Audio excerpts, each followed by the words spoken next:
İlk olarak moderatörümüz Türk Exim Bank Uluslararası Krediler ve İlişkiler Bölümü Direktörü Sayın Fatma Zehra Sayar'ı, panelistlerimiz Yatırım İzleme iWatch İcra Direktörü Sayın Profesör Charles Bongwen Lincap'ı, Tera Yatırım Bankası Genel Müdür Yardımcısı Sayın Ozan Gülhan'ı, Çok Taraflı Yatırım Garantisi Ajansı Kıdemli Sigortacı Sayın Nurettin Ennabulsi'yi, Fil Dişi Sahili Yatırım Teşvik Merkezi İcra Kurulu Başkanı Sayın Solange Amiçya'yı sahnedeki yerlerine davet ediyoruz.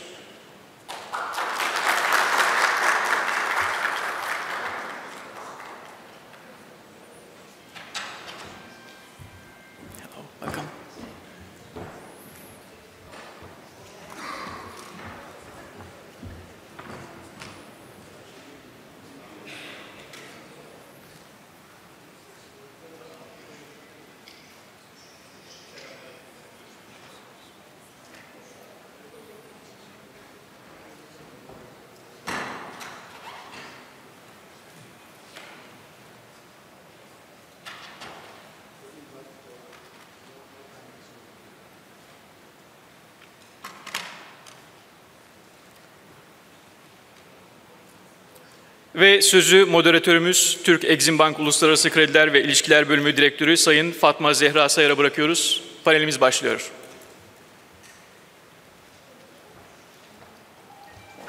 Okay. Thank you for the introduction. I would like to welcome you all. First of all, it's a pleasure for me to be moderating this important panel with such a distinguished panelists. I would like to briefly introduce myself. My name is Zehra Sayar. I am working at Export Credit Bank of Turkey. I've been with the bank for the past 30 years and worked at different positions. I'm currently in charge of International Loans and Relations Department. Before giving the floor to our distinguished panelists, I would like to share some general remarks about Africa to lay the foundation for the discussions. As we all know, Africa has been center of the continent, center of the attention, and hosts 10 of the fastest growing economies around the world. The high urbanization rates and young population provides a very attractive investment environment. The continent is hosting 54 countries at different stages of development. Each country has different needs and challenges, financial challenges. Therefore, the solutions of like one size fits all doesn't fit well for Africa. While the investment landscape vastly changing, the key determinant is, of course, the infrastructure needs and the need to bridge the financing gap. When it comes to climate resilient development, this financing gap even grows further. And the latest figures with the African Development Bank shows that around over $200 billion annually by 2050. So different stakeholders, the commercial banks, Exim banks, ECAs, and multilateral development banks have different roles to play in not only providing financing, lending, but also mitigating risks to attract more financing. Turkey also has very close ties with the continent after the Turkish government adopted African Initiative. Not only trade grew, but also the number of projects undertaken by Turkish contractors has reached to substantial amounts. As the financier of many projects in the continent, Turkey Exim Bank has also very strong ties under different programs. So I'm also looking very much forward to the insights of my panelists. Now I would like to give the floor to distinguished panelists for them to introduce themselves briefly. Thank you. Thank you for giving me the floor. I am Professor Charles Lincap, Executive Director of Investment Watch, which is an economic policy think tank monitoring what you call domestic and international or foreign direct investments, including official development assistance. And in addition to this role, I am equally a kind of permanent consultant to the African Union regarding specific policy-making processes. So it's on this back note I am invited here. Thank you. Good afternoon. My name is Noureddin Nabulsi. I'm a senior underwriter at the Multilateral Investment Guarantee Agency, which is an agency of the World Bank Group.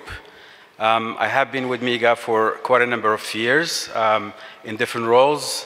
Right now, I'm mainly responsible for business origination and business development in the manufacturing, services, and agribusiness sectors, services which include healthcare, education, and tourism. I look forward to this discussion and talk about what MIGA can do to help promote more investments from Turkish companies into Africa. Thank you.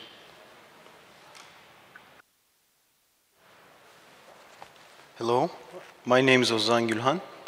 I'm the Executive Vice President of Terra Investment Bank Turkey, which is the youngest investment bank in the country. Before that, I worked for Turkish government, the banking authority, for more than a decade. And then I moved to private sector in different banks and different countries in the world. I worked in the United States, and also I worked in Balkans, in different international institutions, mainly banks. Moreover, I'm also a lecturer, and I'm teaching entrepreneurship and international finance in different universities. Thank you very much.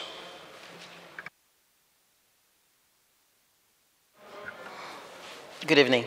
My name is Solange Amichia. I'm the CEO of the Investment Promotion Agency in Côte d'Ivoire. Prior to that, I was working in investment bank in New York. And prior to that, I was also working as a consultant in Paris. So I spent most of my time in Paris and New York, but I'm a native from Côte d'Ivoire.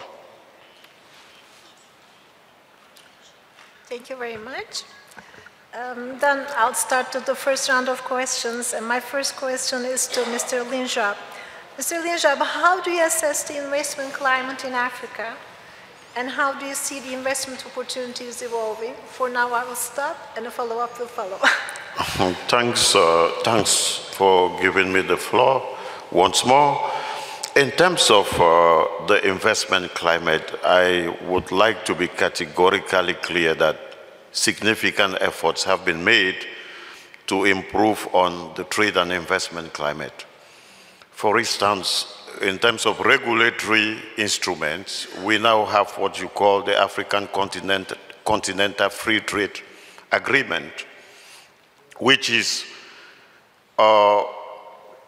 went into operation, and at the pilot phase, we have 8 countries actually, implementing the instrument. It's all about migrating from regional integration into an African common market. And I think this is a big enabling instrument for Africans to do intra-African trade and for investors to quickly plant their business within any African country, and to ensure that if they are doing business in Kenya, with the advent of this instrument, what they need to export across the continent, which is a market of 1.3 billion people, is just a certificate of origin, So this is a big achievement, and it makes the AFCFTA, African Continental Free Trade Agreement, it makes Africa the biggest common market, if I would qualify it that way. And over time, within the next couple of years, what's going to happen is that what you call non-trade barriers and other aspects will be, improved, and Africa will become the crossroad of, or what you call, Africa will become the investment frontier of the world. I would like to cite the American Secretary of State who overemphasized that 2 months ago on her visit to Lusaka. She said whether people like it or not, the dynamics she has lived during her visit in Africa makes Africa the #1 investment frontier in the next decade. What are her reasons for that? It has the biggest youthful population of about 65% or more. If you look at the dynamics of, other regions, China is ailing, Japan is ailing, Canada, US, but Africa is much more youthful in terms of human resource readiness. And as you know, what makes you very resourceful is not just about money. You need to have the kind of youthful dynamism that is required to to move goods, services, in short, to move the markets. So Africa has the adequate human resource readiness in terms of skilled, semi-skilled, and manpower. So this is very critical. In terms of other drivers, which are very critical, we can see today that Africa is gradually emerging as an investment frontier because every African country has an investment instrument. And what they've done is that when you are coming in to invest, you have grace periods when you don't pay taxes.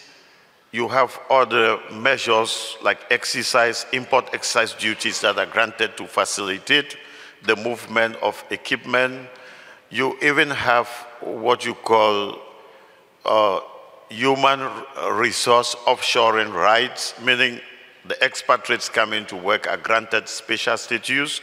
So all of these measures have been taken for, just to facilitate investment into the continent.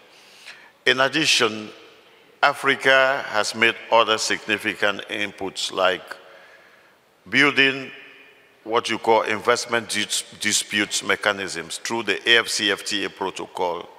The AFCFTA protocol has 5 protocols. One of them is the investment dispute protocol. If you come in today as an investor, one thing is certain: you will not be tried in traditional courts.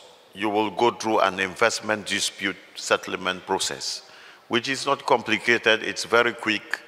It will ensure that your investment is safeguarded, and it will ensure that you don't suffer from either corrupt practices or political bias. And it takes care even of what you call political risk assurance.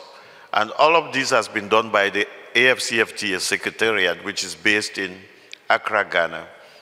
In terms of other enablers, Africa has a good footprint of electronic money networks, mobile money.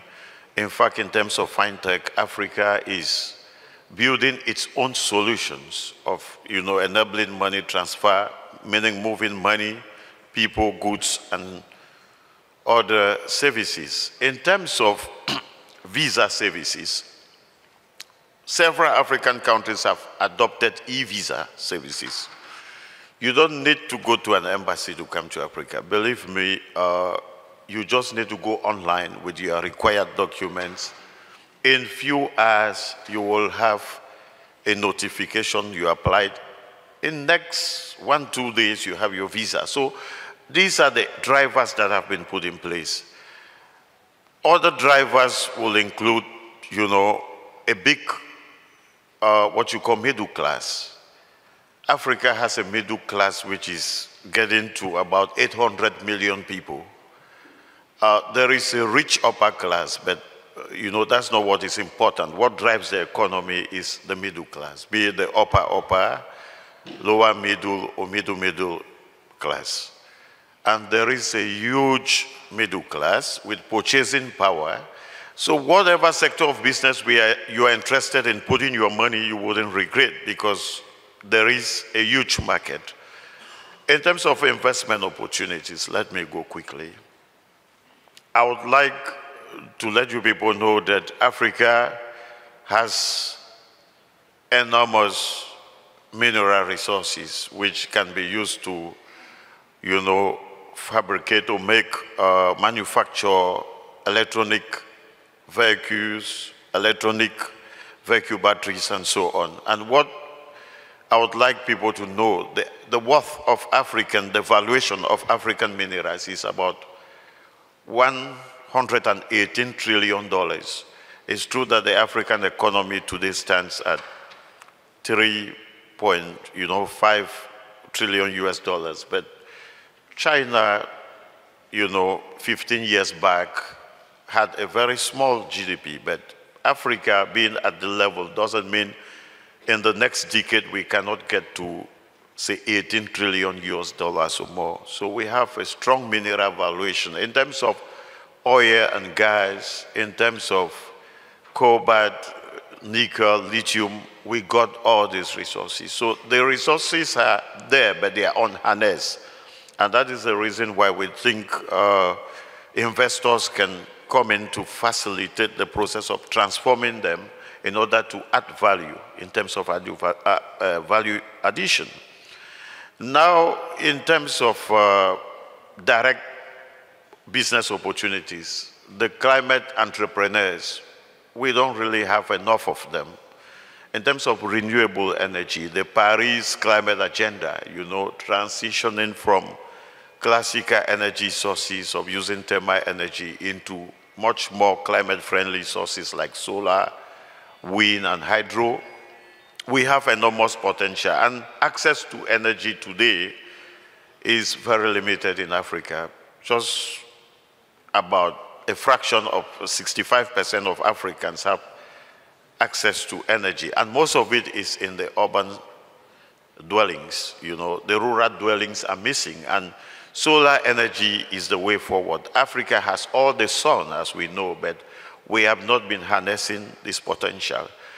In terms of, agribusiness, the potential is huge. With the advent of, multiple or multi-dimensional crises, including the Ukraine-Russian crisis, we have witnessed a disruption in our food supply chains. And we think that we got all the land. If you fly over Zimbabwe, Zambia, you fly over Africa, you will be amazed by the availability of arable land, which is 65% of the global availability. But these resources are not harnessed, Now, if it comes to defense entrepreneurs, we have most of our ammunitions and armaments are bought abroad.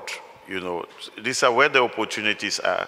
When it comes to fintech, to artificial intelligence, to data technology, digital entrepreneurs as a whole, Africa is still at the backstage, and I think we can do much to bring in investors to grow this sector. When it comes to pharmaceuticals, textiles, spatial technology, aerospace, we got all the opportunities, but we need the investors to seize these opportunities to be part of the next investment frontier of the world.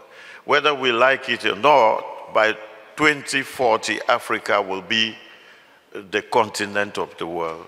And the dynamism of its people, what we call the diversity of Africa, if you live from Cameroon to Egypt, to Zimbabwe, to Kenya, you're gonna find an amazing set of people with diversity of all sorts. And we have a liberal culture. We have a very liberal culture, which is tolerant to, investors living and making money. And it's very easy today to become a citizen wherever you want to become. So in a nutshell, these are the kind of opportunities that you will find in Africa in the coming years. Thank you.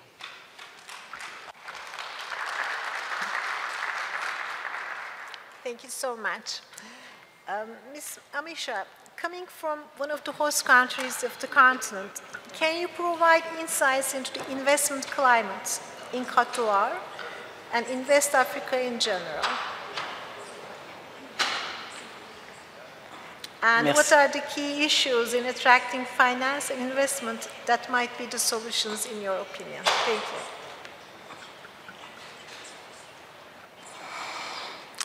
Thank you so much. So regarding Côte d'Ivoire, the business climate in Côte d'Ivoire has improved considerably since 2012. And we have an average growth of 7% between 2012 and 2020. Even during COVID, just coming out of COVID, we had a positive GDP of 1%. So that's just showed the resilience of the country. We improved the competitiveness of the private sector by including a lot of the reforms, especially securing the investment by setting up the commercial court. That's what he was mentioning before. It's not the special court, but it's a commercial court and the high court to be able to deal with disputes between partners and eventually with suppliers.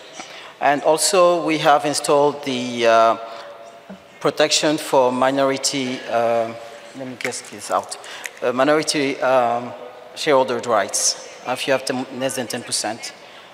We simplify a lot of the administrative procedures by particularly the emphasis in the dematerialization of services.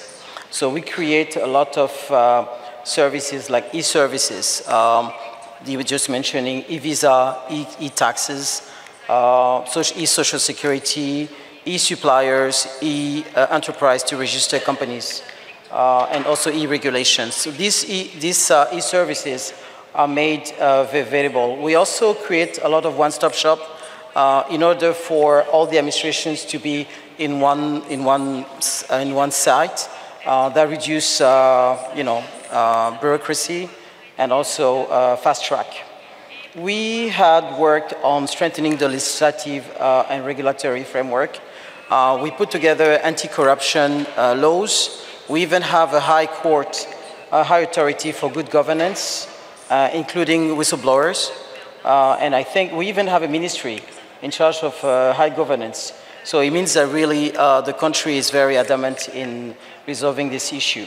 But the goodies are the incentives. As you know, and you mentioned earlier, most of the countries are offering incentive for people to come to invest, and especially CPC, we are trying to mobilize private investment. So we granting customs incentives and also fiscal incentives. We also have other sectorial codes like code for hydrocarbon, code for tourism, code for environment, code for electricity, where they get special incentives, especially mining, where exploration gets a larger, longer incentive period. We also have free zones for biotechnology. We also have approved special economical zones for assembly line for cars and assembly line also for textile and pharmaceutical that we are setting up now. We even have some specialized industrial parks for cashew. We know that we are #1 in cashew. We're #1 in cocoa and cola.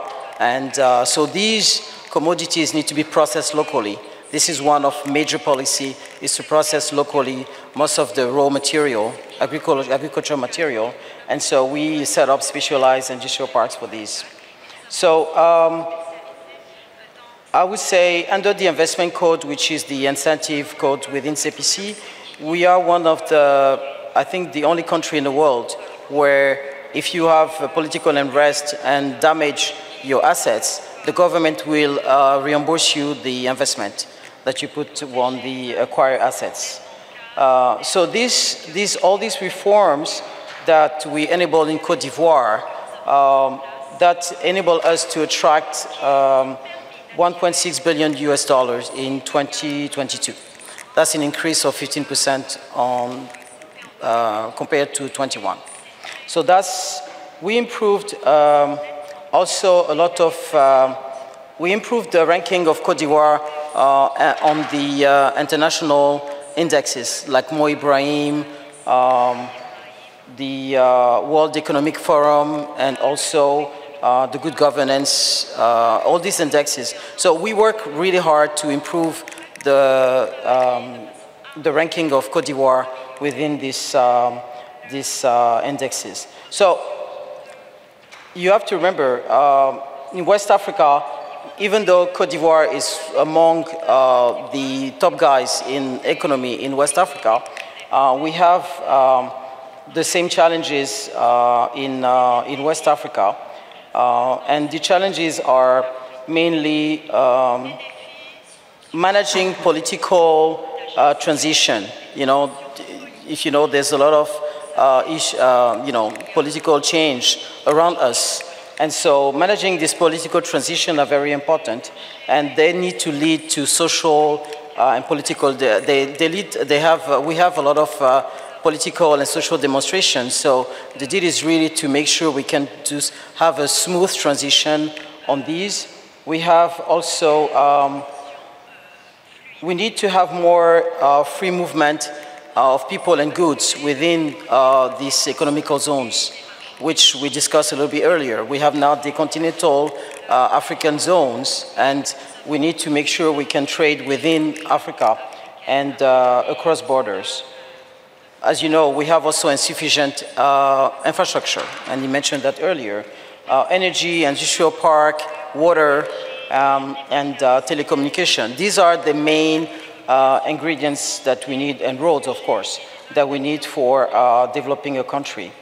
In Africa also, and mostly in West Africa, one of the elements that also brought is the burden of the tax. In Côte d'Ivoire, the tax is not that high, it's just 25%, but the indirect taxes that adding up on the direct taxes could be a burden on, especially on the formal sector. When you say, we know that in Africa, there's a large informal sector that not always capture, we don't always capture the taxes from them, and so the formal sector is taxed a little bit more heavier. So the solution that we can envisage is really the mitigation of the investment risk due to these social and political events, and also to really move forward to implement the Continental Free Act, the Continental Free Trade Area. I think it will really boost the regional trade in Africa and within Africa and the other continent. We need also to promote regional integration and we need also in ECOWAS. ECOWAS is a common economical space in West Africa that comprises of 15 countries, and it's around 350 million inhabitants. What is interesting in this ECOWAS zone is that you have more than 120 million people. They're middle class. These are the people that are going to buy your product. These are people that when you invest in Côte d'Ivoire, we represent 40% of the GDP of West Africa. And so if you invest in Côte d'Ivoire, basically you're investing to be able to distribute your product within this zone, these economical zones. We need, as a solution, we need investment in infrastructure, massive investment in energy, in road and industrial infrastructure, especially energy. We know that now we don't need to have, we have renewable energy where there's a lot of green funding for that. So we need to really massively invest in that, especially logistic platforms where we can really facilitate the flow of production from the production zone to the commercial zones, and pretty much really making sure that we improve and we increase the trade within Africa. Because what happened is that we're buying from India, we're buying from Brazil, we're buying from a lot of countries where the neighboring country, like we are very good in producing chicken. And we know that, for example, in Congo, they need more chicken, so they're buying chicken from Brazil or India. Why don't they buy from Côte d'Ivoire? And so this is really, so they can improve and increase our production, and we can sell to Congo. So it's just one example, but it just says that improving the intra-African trade really improve also investment in our countries, because, like I said, if you invest in our countries, you don't just address the domestic market, you also address the regional market, but also all the African market. So this is really the interesting part of investing in Côte d'Ivoire, and also in West Africa. Thank you. Thank you so much.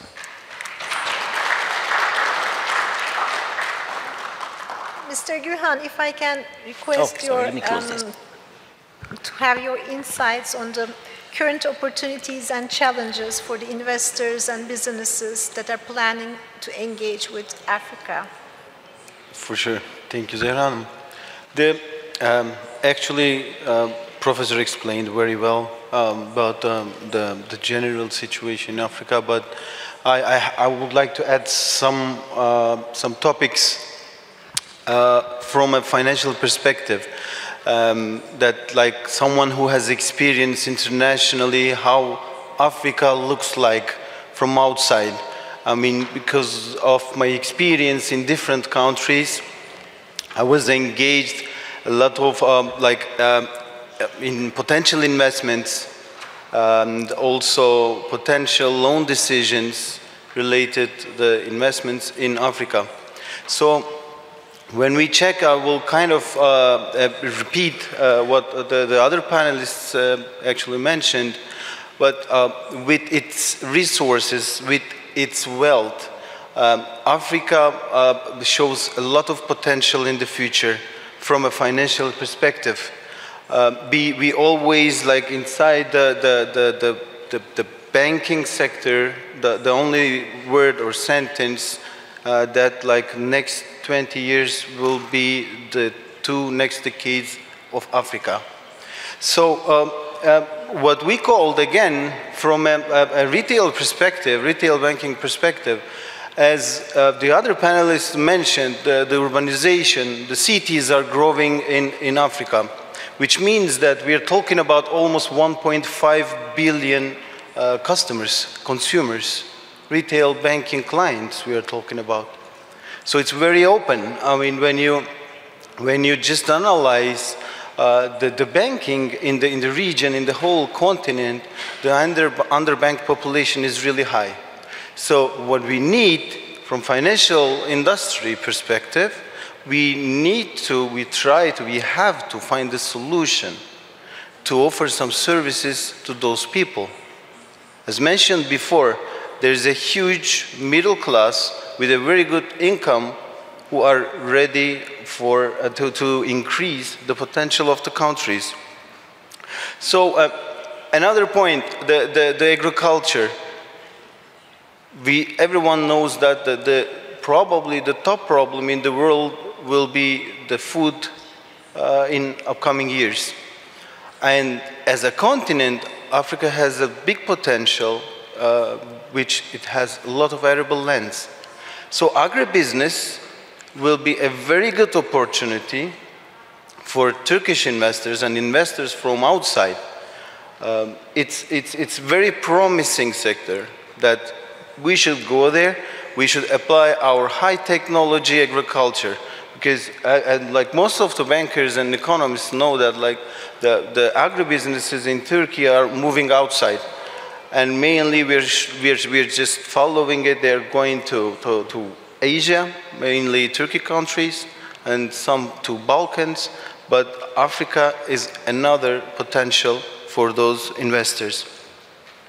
Just from our perspective, another like opportunity in Africa is technology and innovation.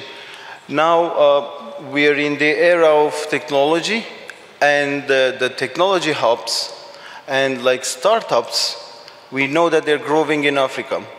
And there is a huge demand in Turkey to invest in startups, especially technology-related ones.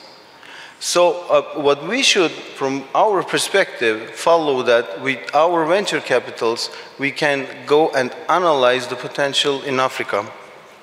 And as mentioned before, again, the infrastructure conventionally another potential that, that Turkish investors, Turkish financial institutions should see, right?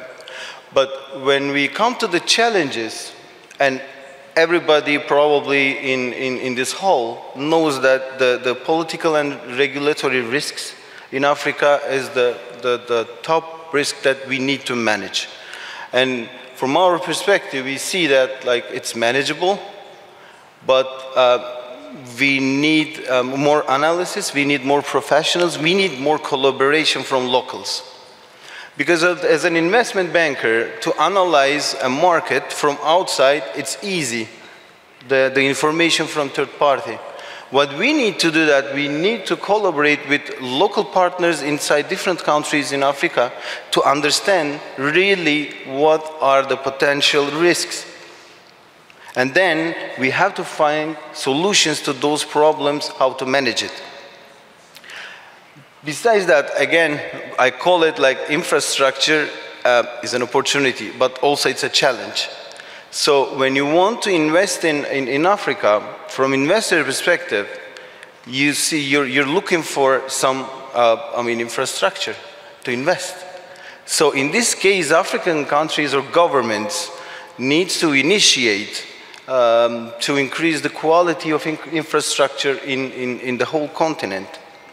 And lastly, again, we said like to invest, because I've worked as an expat for a long time. So if you want to take your experienced professionals to some countries, so you need infrastructure, you need health, you need education for those people. So at least in a minimum level, we need to increase the infrastructure quality in Africa for more investment. And the last but the least, not the least one, is the economic volatility. And as financial institutions, we are here actually to offer some solutions for investors to manage with our new and customized products to manage the economic risks in Africa. Thank you. Thank you so much.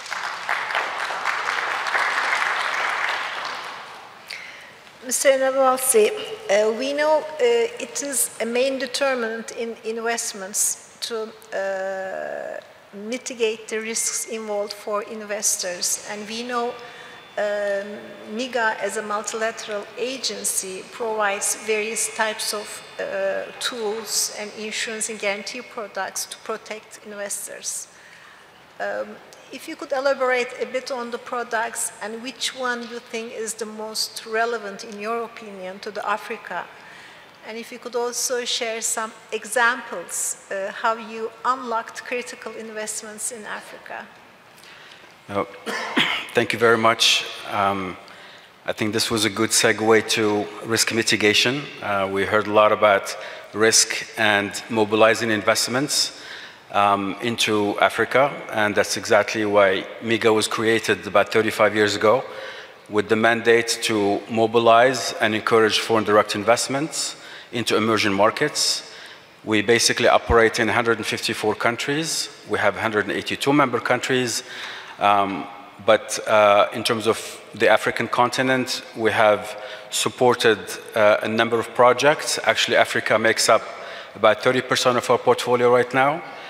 But before I go into the African continent, I think it's for the benefit of this audience at least to give an overview of who MIGA is, and I think a lot of people may not know. They know the World Bank, but they don't necessarily know who MIGA is. So as some of you may know, the World Bank Group is made up of essentially 4 main institutions.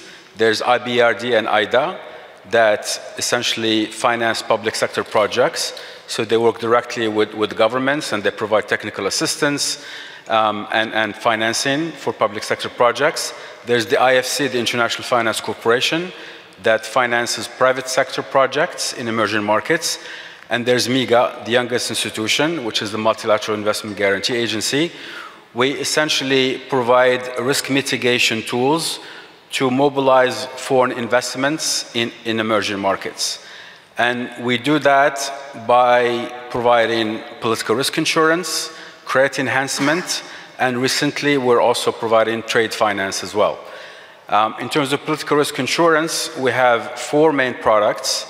And the products include cover against any risks involving inconvertibility and transfer restriction. So essentially, an investor investing in a market, and they're earning local currency, and they need to convert that local currency into hard currency and take it out either as dividend or capital repatriation, or for any loans that they need to service their debt, their foreign debt, and they're not able to do that because there are capital controls in place. There are countries right now in the context of Africa where these issues are actually currently occurring. So what we do is, obviously, if the risk has already materialized, it's very difficult for us to insure an investment, and in the insurance world, we call that insuring the burning house. But if we have insured, which in this case we have insured investments that are currently ongoing, and then if they do need our intervention, then we do intervene with the government and try to unlock the situation. The second risk would be the risk of nationalization and expropriation. So essentially a government taking over control of the assets, which we don't see a lot, but we also see in some context what we call creeping expropriation, which is basically a series of events that the government takes to make it very difficult for the investor to operate their investment in the country. The third is political violence. So any risk related to war, civil disturbance, terrorism, sabotage would also be covered. And then finally, breach of contract, which would apply very much into long-term public sector projects where the private investor basically signs a long-term agreement with the public sector. That could be an SOE, could be a sub-sovereign, it could be the sovereign. And in this long-term agreement, could be PPA agreement, could be a long-term gas supply agreement. So to the extent that the counterparty is the government, and during this duration, the government reneges on its obligation under that particular agreement, which then triggers this whole arbitration process. The investor goes into an arbitral process, they have an award, and they're not able to enforce that award against the government. Then MIGA would then step in and then compensate the investor. One of the big value added of MIGA, and we know, as I mentioned, we're owned by 182 member countries, so we are a multilateral institution. So all these countries are shareholders of MIGA. So we are in a position where we are supporting investors against potential actions of our own shareholders. So when issues come up, and sometimes they do come up, we are able to intervene with the government, and we are able to advocate to find amicable solutions between the investors and the government. And in our history of 35 years, we've issued more than 1,000 projects for more than $70 billion. And out of those, we only paid 11 claims. And that doesn't mean that we don't like to pay claims.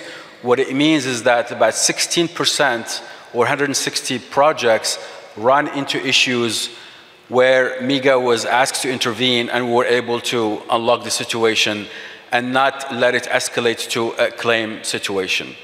So going to your question in terms of Africa, last year we supported about $2 billion worth of investments just in Africa alone, out of a portfolio of about 6.4 million. And one of the biggest projects that we supported was a telecom project in Ethiopia for $1 billion. So we supported a consortium of investors for what we call it a Wakanda telecom project. That's for $1 billion. But we also supported a number of investors in the hospitality sector, for example. We supported the Casada Hospitality Fund, where they would acquire a number of hotels. They would rebrand them as Accor hotels. And then, so we supported a number of their projects across the continent. And in terms of energy access and infrastructure, we supported a number of projects in solar energy in Burkina Faso, in South Africa, in Somalia, in Egypt. We also supported a big geothermal project in Ethiopia. So the number of examples are numerous, which is good, because that means that there is demand for our product, and the idea for us is that we want to mobilize more investments in the region. And so if an investor, maybe a local African investor, may not perceive the risk the same way as an investor coming from the north. So the idea for us is that if an investor from the north sees an opportunity that they want to go and invest, but they're concerned about certain non-commercial risks, this is where MIGA comes in, and then provide them that level of comfort and allow them to go and actually make that investment, because not only do they benefit from the investment themselves, but the countries benefit, because all these projects create private sector jobs, they create value for the government in terms of tax revenues, and we all know that any private sector investment would bring in a lot of economic development for the country where the investment is. Thank you. Thank you so much. Ms. Amisha, coming back to you, we know investment promotion agencies or centers play a critical role in attracting foreign direct investment. Can you tell what role your center plays and what type of incentives you provide to the investors?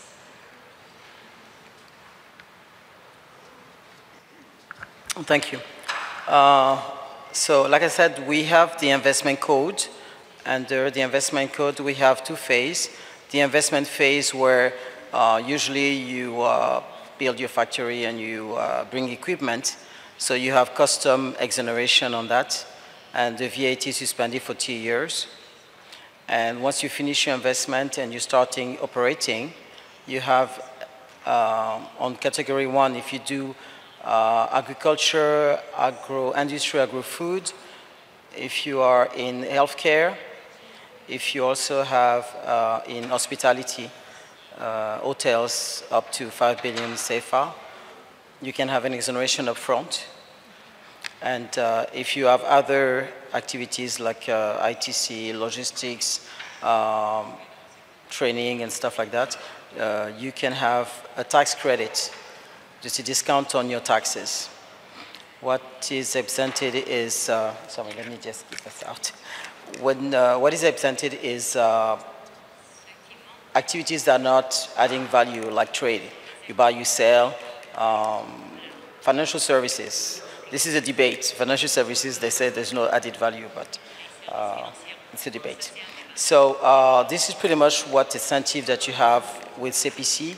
But like I said, there's other sectorial codes depending on the sector activity, like mining, like electricity, if you're doing IPP, new power producer.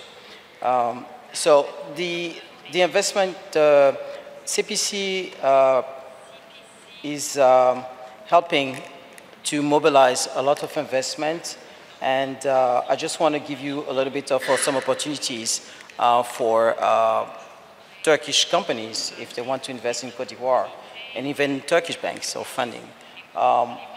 We have a new National Development Plan 21-25, where the government have set priority sectors. And among these sectors, they have 7 industrial clusters. I'm just going to cite them right quickly. So from intensive agriculture, agro-industry, agro-food, and that concerns commercial products like cocoa, cashew, cotton, and cola, but also domestic crops like corn, fishery, rice, banana, pineapple, and also poultry, but also rubber, very good in rubber. So the other industrial sectors that are a priority for Cote d'Ivoire is also everything that has to do with chemical and plasturgy. We need to build a lot of, we have a deficit of housing in Cote d'Ivoire, especially social housing. And we need to build a lot faster and cheaper, good quality. And because of that, we like to attract investment into construction material. We know Turkey is very good in construction, so we need you guys to come and set up manufacturing in construction materials, because we have deficit of housing and we need to build this housing fast. You can also come to build the houses, but material construction is also good because the price of the houses will be lower. Another sector that is promising is pharmaceutical. We are setting up a technopole, pharmaceutical technopole, in pharmaceutical sector and also biotechnology, where we're going to set up an industrial park for pharmaceutical sector, research and development, everything that has to do with training, including training on medical equipment that they discussed earlier during the healthcare panel. In addition to that, we'll have logistics and also warehousing. So this technopole is basically being set up right now. The study have started, and we are waiting. I know that the pharmaceutical is very good in Turkey, especially on the device and all the supplies like Sila just mentioned earlier. The textile industry. Côte d'Ivoire was big in textile. The first large company that did textile industry was set up in 1921, just to tell you. But we lost track, we lost a little bit of ground on that, and so we are setting up everything back, and we like to attract textile industry from planting the cotton. So there's a council of cotton and cashew. They are setting up right now 2 large zones to plant cotton, and so that you can do the threading, you can do the knitting until the grège, and also the printing and even the apparels. And there's 2 major groups that today are very interesting to do from like A to Z, because the cotton in Côte d'Ivoire is very high-end and very in demand. So you're not going to be able to buy cotton in Côte d'Ivoire. You have to buy from traders. All the cottons are already bought. So that's why the government is developing this major 2 zones. I think it's like 100,000 kilometers, 100,000 hectares. I'm not even sure the dimension of the zones to be able to produce more cottons. And there will be organic cotton or, conventional cotton.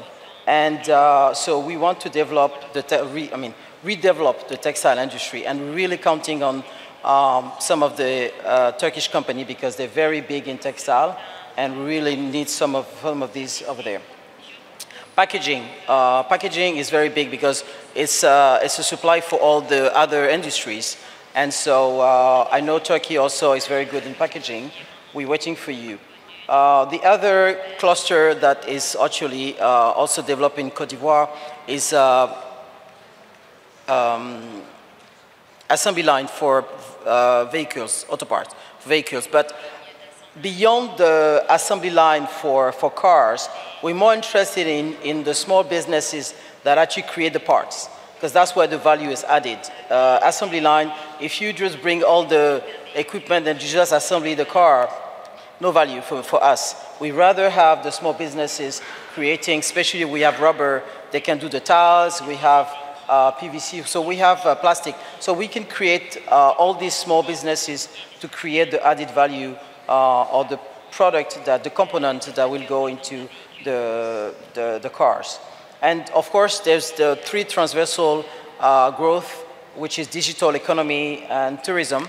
Tourism is one of the biggest, I would say, sector that we really want to develop the most, because we have ecotourism, we have business tourism, we have medical tourism, and we have also what we call tourism of souvenir, where you have like all the kingdom and the road of the slaves. So it's very interesting. And of course, creative industries. Côte d'Ivoire is the platform for fashion and also for art. So these are the opportunities to invest. We have a portfolio of concrete projects, private and PPP projects that are available to you right now. If you're interested, we can provide you with this list. There's a QR code for that. And so you can look at them and see if you're interested in these projects and let us know. The good news also is that you have MIGA for the But MIGA is bigger in more of PPP projects, I think. On the private projects, we have the African Solidarity Funds that will guarantee private projects up to $21 million projects. But they have to be, of course, structured. And so there are more and more investment funds like to invest and finance private projects because there's a lot of profitability in this project and the market is there. And so the investment funds, the private investment funds, are willing to take more and more risk because the risk is really limited because these businesses are really good investments and profitable. So we have shovel-ready projects for you guys if you are interested. So we are the investment promotion agency and our job is to mobilize investments, private investments, so we're open for business.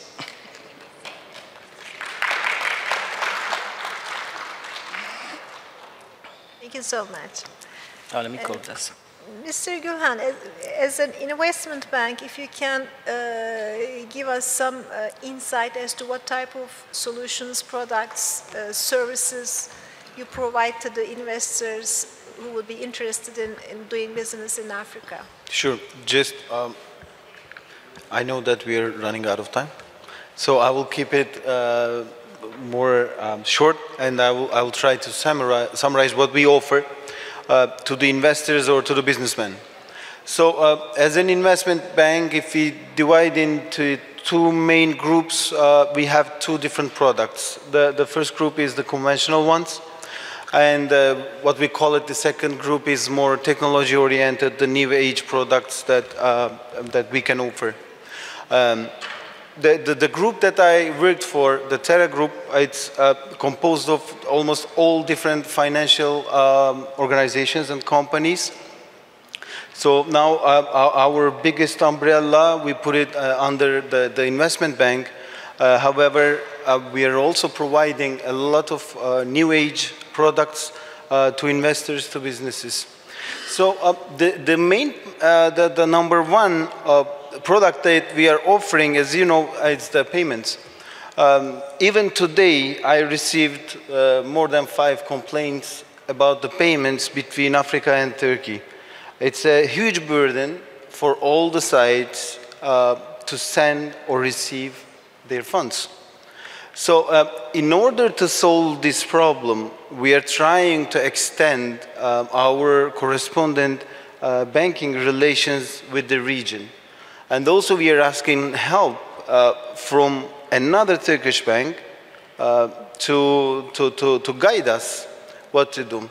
Because in Turkey, even though we have lots of investments in Africa and we have lots of business relationship, there are only 2 or 3 banks who are doing the payment business.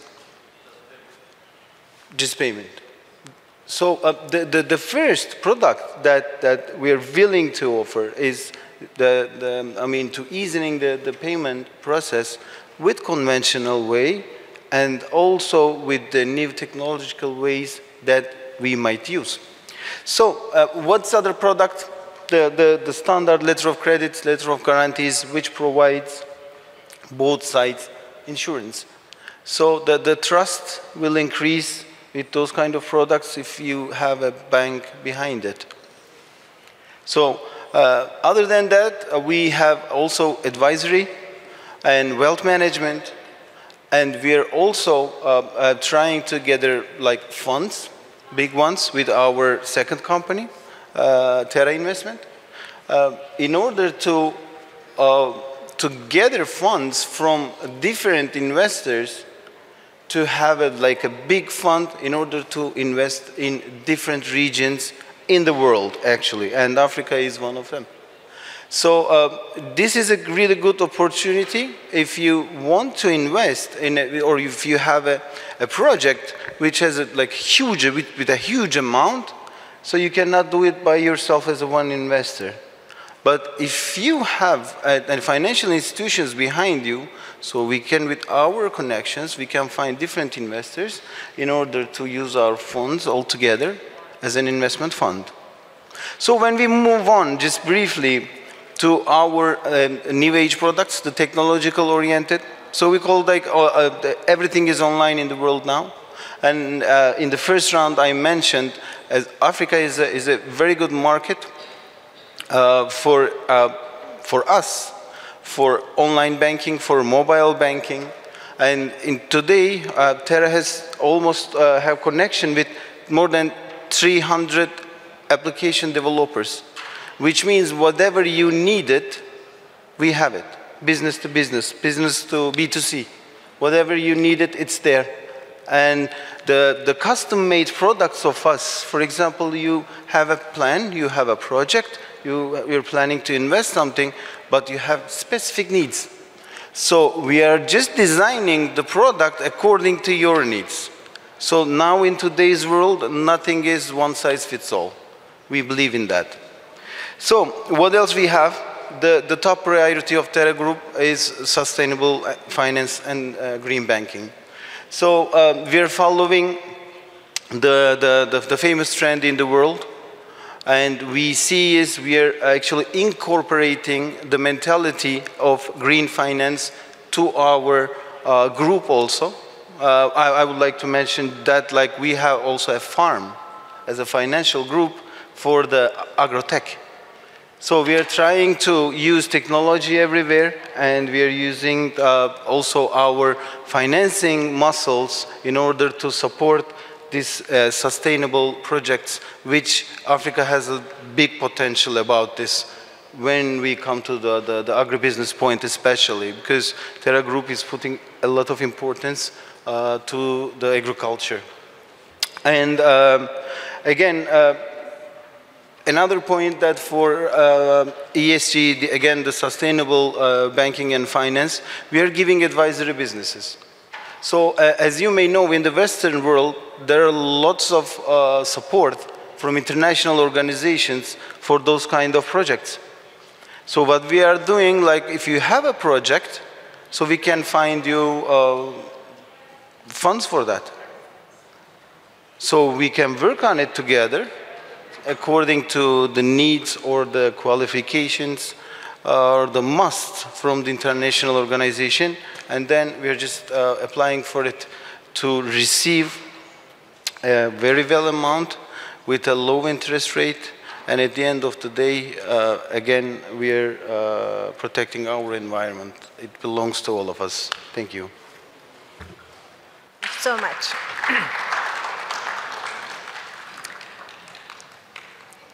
Mr. Inabalsi, if we can hear a bit more about how MIGA works with African governments and local institutions to promote sustainable and inclusive development through investments.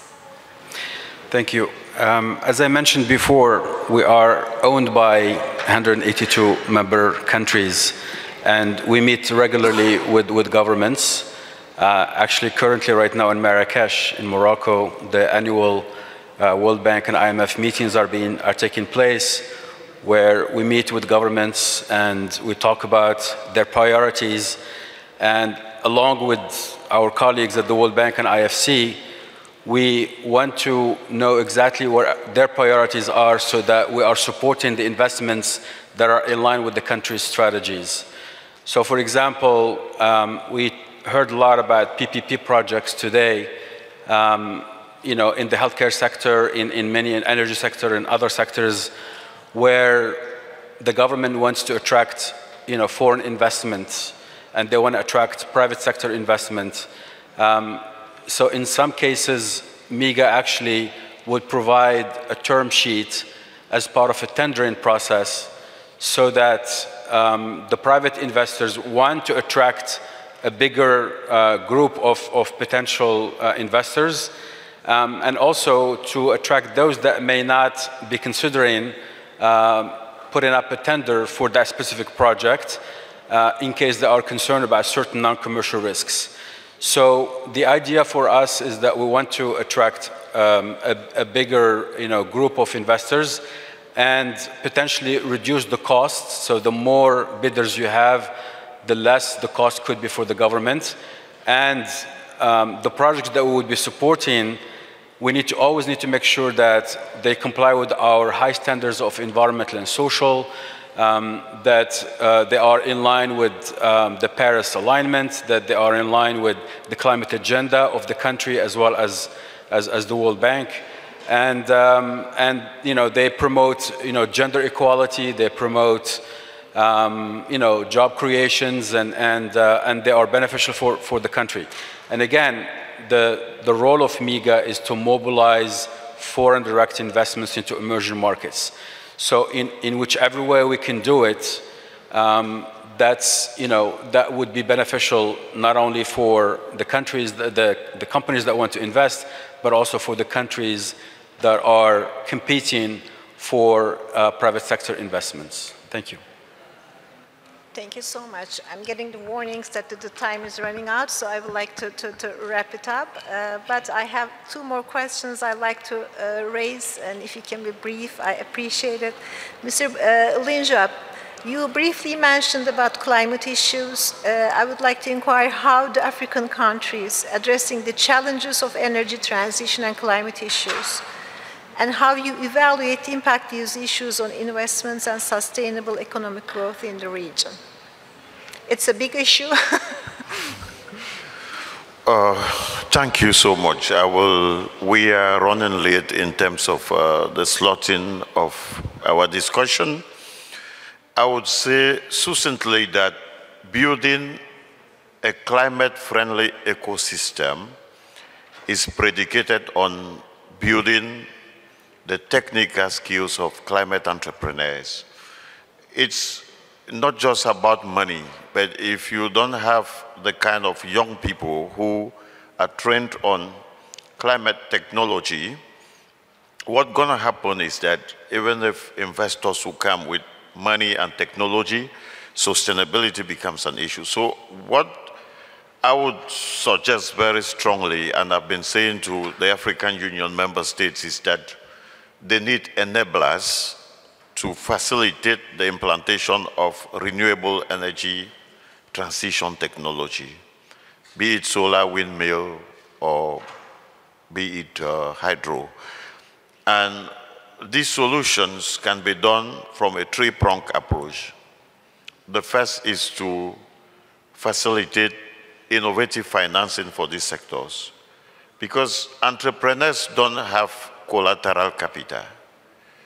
What entrepreneurs need, they need guarantee. It could be public facilitated or private driven guarantees, but they should be able to access funding in a way that doesn't put pressure on them. It could be mezzanine financing, which gives a bigger grace period without putting pressure on the entrepreneurs. The second aspect is technology transfer. I think the trend, energy transition, is a global issue, and the Paris Climate Agreement commitments were made that industrialized countries, including Turkey, should facilitate the resources needed for Africa to quickly access this technology. But if you look at the Global Climate Fund's commitment, you will be embarrassed that people are not respecting the commitments. And you will be embarrassed that Africa is not accessing the kind of carbon credits they are supposed to access to quickly accelerate what you call climate transition technology. So I'm imploring Turkey in particular, which is a big player, in the G20, to ensure that they can quickly do this, because doing business as usual will stifle this. The third aspect is that of going into what you call independent power players. IPP, several African countries have what you call independent power producers. Governments should give them much more enabling, resources to do what they have to do. The solar energy, it's a wonderful revolution, but Africa is at the backstage of this technology. So if we don't do something, what's going to happen is that the 35% of rural Africa without energy may not be able to benefit from the rapidly transforming urban dwellings in Africa. So we need to do something. And we're imploring, investors to quickly, get into this corridor of opportunities. Thank you.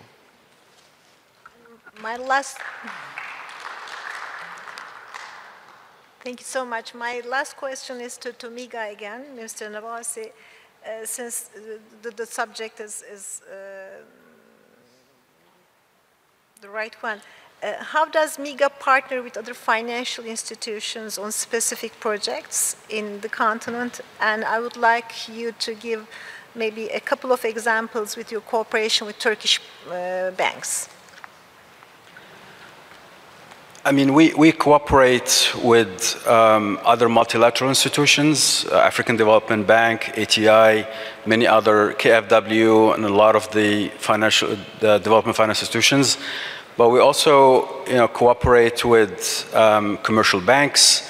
Actually, the top 6 beneficiaries of MIGA are commercial banks, the likes of JP Morgan, Santander, Raiffeisen.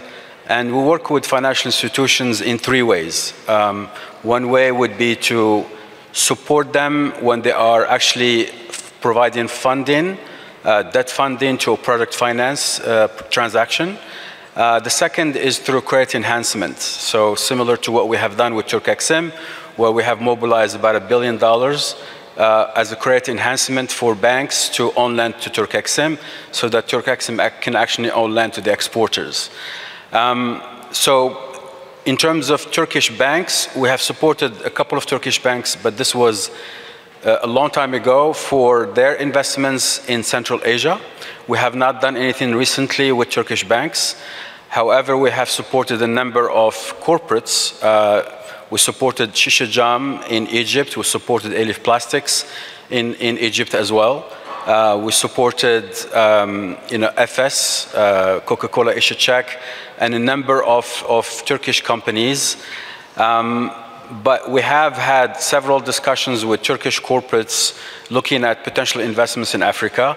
Those deals have not yet materialized, but we would like to encourage more Turkish company banks as well as corporates to use MIGA, because Turkey is a shareholder of MIGA. We want Turkish companies to benefit from the services that MIGA provides, so that they can actually go and make additional investments where they could potentially perceive the risk in a particular jurisdiction to be high, or sometimes it's a board decision, sometimes it's a senior management decision to say that we will not make this investment unless we have some sort of risk mitigation. And this is where MIGA is as a multilateral institution. We are here to mobilize investments and work both with Turkish companies coming into Africa, but also with African companies going within the continent as well, or even outside of the continent. So we want to see more of that, and hopefully we'll see more of that after this forum. Thank you. Yeah, we sincerely hope so. Yeah, this brings us to the end of this panel. I would like to first thank the distinguished panelists for their contributions. I benefited a lot. I hope the audience is also benefited these discussions. And thank you so much.